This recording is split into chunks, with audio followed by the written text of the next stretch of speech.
They're just, fundamentally the Buddhists talk about basic goodness. Okay, and that's the way I think about this. It's just a basic goodness that children, especially very young children, have about them. Now, in the West, we have this idea of original sin, right? And which is I always find so troubling. And because when I look at young children, I don't see that sin. I see this fundamental goodness. Okay. Now, unfortunately, what happens is that the socialization process can start to stunt the feeling of being good just inherently. Okay, we say things to our children like, "Well, you have to be good today," okay, which gives the message that you're not good. You have to be good. Okay, your goodness is dependent on your actions and your behaviors.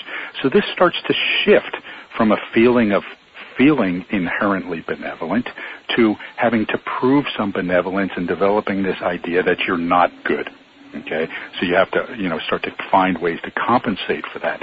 And the message that the 9 can get is that, well, if I'm not basically good, then the least I can do is stay out of people's way, right?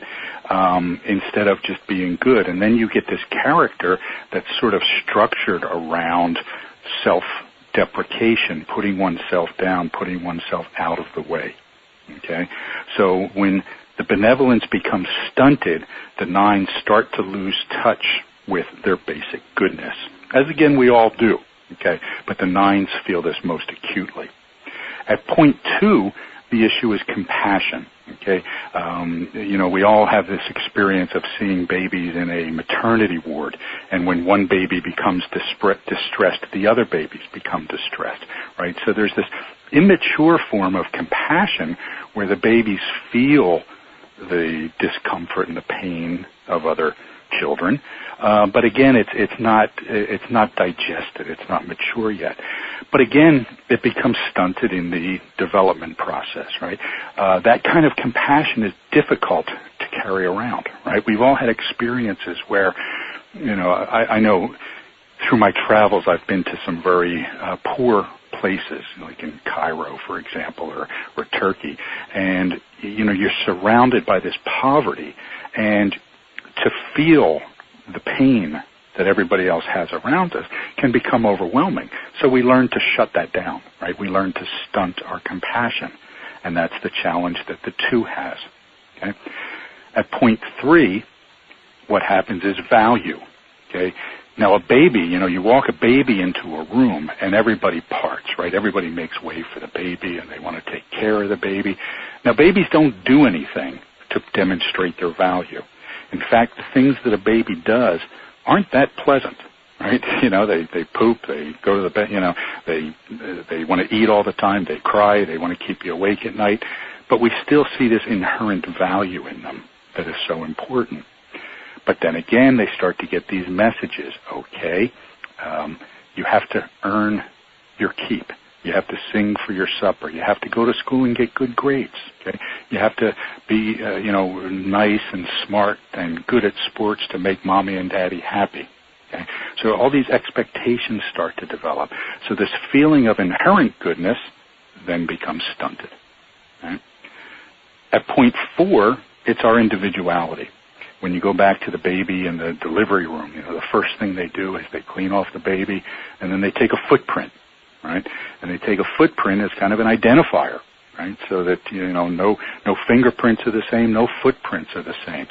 So each of us inherently is unique, is different, is an individual. But then during the socialization process, we start to develop identifications with our parents, with our siblings, with our schoolmates, and so forth. And we start to not feel like we have our own identity anymore, because our society tries to put identity onto us very often. Okay? So the problem that the 4 has is that they don't feel like they're inherently unique or inherently individual, so they feel like they have to manufacture that. I have to show everybody how different I am. I have to, focus on it, and they sort of overcompensate for this loss of feeling of individuality. Okay, is this making sense so far, Jessica? Yes, it is. It's totally okay, great. Sense, Great. Okay. Did you cover point 1? Oh, you know what? Thank you. I skipped over one. Okay, so let's go back to that. Thank you. So point one is objectivity. Okay, objectivity is, in this case, the lack of prejudice and preconception. Right? It's not having views about how things should be or how they are. It's an open-mindedness. Now, infants experience the world subjectively. Okay, so again, that's a good example of why I think of these as very immature versions of the core quality. The objectivity of a child is very different from the objectivity of an adult who has done a lot of work on themselves, who has spent a lot of time, separating from the ego, separating from their prejudices and preconceptions. The infant just is objective by nature of just not having developed those yet, okay? But we develop those from our parents. We develop these messages, these concerns, these biases that we have. Right?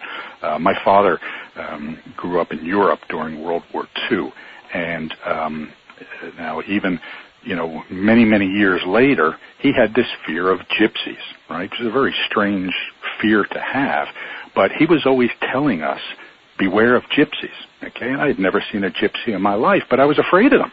Right? Just because I had this prejudice about things. And this is what happens with each of us. We get filled with these ideas, prejudices, and preconceptions about other people, about ourselves, about the world in general, and we lose contact with that openness to experience that is objectivity. Okay? Point five is intuition. It's this inner knowing. It's this understanding of what I have to do in order to get my needs met.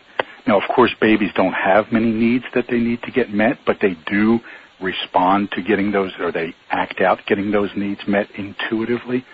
But again, we start to understand as we get a little bit older that, wait a minute, you can't trust your judgment. You shouldn't trust your judgment all the time. So we start to shut that down. And what happens with the five is they say, well, I can't trust my intuition, so I need to emotionally detach from things, and I need to understand it intellectually. Right? I need to figure things out. I need to get more data because I can never trust that I know enough. At point six, it's confidence. It's this belief that I'll be okay. The infant doesn't have these worries about, how am I going to survive? How am I going to make a living? How am I going to make sure that people like me? How am I going to know who to trust? They just have this fundamental confidence that they'll be okay. But again, we start to get messages that the world is a dangerous place. We have to watch out. We can't trust people. We have to rely on other people. And so that's the message that the six carries around. Okay, I can't trust that I'll just be okay. I have to search for security somehow. For sevens, it's joy. Okay, this spontaneous happiness, this spontaneous sense of pleasure that's not really caused by anything external to us. But again, the child gets this message that you shouldn't feel this. I mean, especially if the parents are unhappy, they don't want the children to be happy because it accentuates the parents' unhappiness. So many of us get these messages, don't smile so much, right? What are you grinning about? Don't be silly, kind of thing, right? So we don't trust this feeling of joy. Okay. And finally, at point eight is vitality, right? We get these, the child is filled with energy, and if you really want to see a vitality, try to change the diaper of a 2-year-old who doesn't want their diaper changed, right? And they squirm and they kick and they roll around and do all these things, and then they go out and they play and they have energy. Again, I have 4 boys, and I see this vitality that they have, and they want to play ball in the house, and they want to wrestle, and they want to throw things, and they just want to experiment with things. They want to see if things break when you drop them, all this energy that they have. And us parents, we can only take so much of that, right? It's exhausting, and we say, all right, look, stop, okay, just, go settle down is the message that we get. So with all these core qualities, we get these messages through no malfeasance of our parents. They're just trying to survive. They're trying to socialize us and so forth. But we get these messages that we shouldn't trust these core qualities. And if we feel them, we should shut them down a little bit. It's not good to be too vital. It's not good to be too compassionate. It's not good to be too objective. Okay? And so this is the stunting that happens for each of us. And each of us feels the stunting in each of these areas, but we feel the one at our Enneagram point most acutely. So when you're talking with an 8, eventually it's going to come up about vitality. When you're talking about a 2, it's going to come up about compassion and so forth. Okay? Even in the corporate world, I see this. Yes, and I think this is one of the potencies of the Enneagram as a system is that I've used this example before that, we all have feelings inside of us sometimes that unless we're just exceptionally healthy, we'll all have feelings occasionally of like, I'm not good enough. But what the Enneagram does is show us the specific way that we don't feel good enough. So it makes it much more efficacious for how you can actually address this. Right. And then you're taking it to a very pragmatic level of like, what are the real actions in a sense that people could do. So I'm wondering if you could maybe give each type a practice or an action that they could do to work with that stunting. Yeah, sure. And so basically when I teach this in, say my certification program or something, I talk about a process for nurturing the core qualities. And one of the things I say is that, this isn't the kind of thing that you can force to grow, right? You can't say, okay, I'm going to feel more vital or I'm going to feel more compassion. Just like you can't make the oak tree grow by pulling on it, right? That's kind of counterproductive. But what you can do is create a better environment for these core qualities to start to blossom. Okay, so that's how we want to look at this, is that we need to create an environment where these core qualities can blossom rather than trying to directly address the core quality itself. So the first thing we need to do is understand them intellectually, right? We need to understand what these issues are and what counterproductive messages we have around them, right? So that when we see ourselves starting to fall into the trap of that message, and then start to kind of stomp on the